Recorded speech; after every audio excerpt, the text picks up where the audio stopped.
Darren Clayton, thanks for sitting down with TalkToDrivers.com. Do you have your 2008 racing plans set, and what are they? Yeah, we're going to run mostly USAC races, fill in with MSCS races as much as we can. Weekly shows at Gas City and Kokomo. We've got about 70-75 races on the schedule so far. So. Truckers team? Yeah. You have taken some pretty hard crashes. Did any make you rethink driving race cars? No, it just makes you reflect on a lot of other things in your life. You know, if you get banged up, you know, you kind of reflect on things that maybe you should be doing things different. And what if tomorrow doesn't come? You know, you gotta live every day like it's your last. Would you like to give your side of the story between you and the Swindells fans want to know? Well,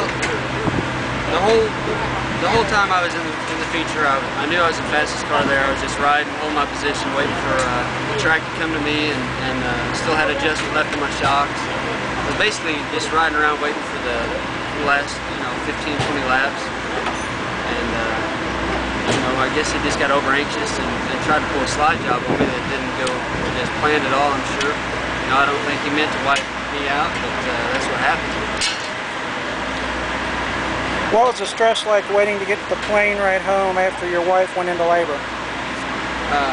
Well, the stress started about 11 o'clock that day when she told me she had to go to the hospital and get checked out. She was in early stages of labor, and so we were at the motel, and I was kind of getting a little worried, and we got to the track, and I got to working on the car and kind of put it in the back of my mind, and worked on the car. We got the car done, and it's about 3 or 4 in the afternoon, and I got another call that said she's going back to the hospital, and she was definitely in labor, and they were, I guess she was, on the hospital bed already, hooked up to machines, and so then I started looking around for I couldn't find a flight. She'd been looking for me a flight to get home that day, but she couldn't find anything on the internet, and I went and talked to Cole Witt's mom, Mama Witt, I like to call her, and so she got me an airplane ride home.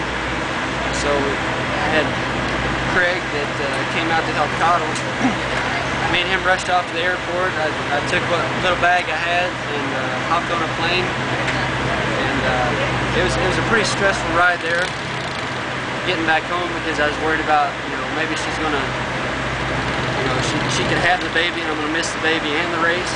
And so I had a few cocktails on the plane, and they actually had to cut me off. But I got there, and I was there about an hour, and we had a beautiful baby girl named Kyra. And I'm definitely glad I went home and I made the right choice, and I'm really glad that the team was supportive of my decision and didn't guilt trip me in for wanting to go home and see that. How's your life changed since your daughter arrived? My life has been flipped completely upside down since she arrived, but it's all been in a good way, It's kind of like I talked about the accident. You have a wreck that's bad, and you think about things differently.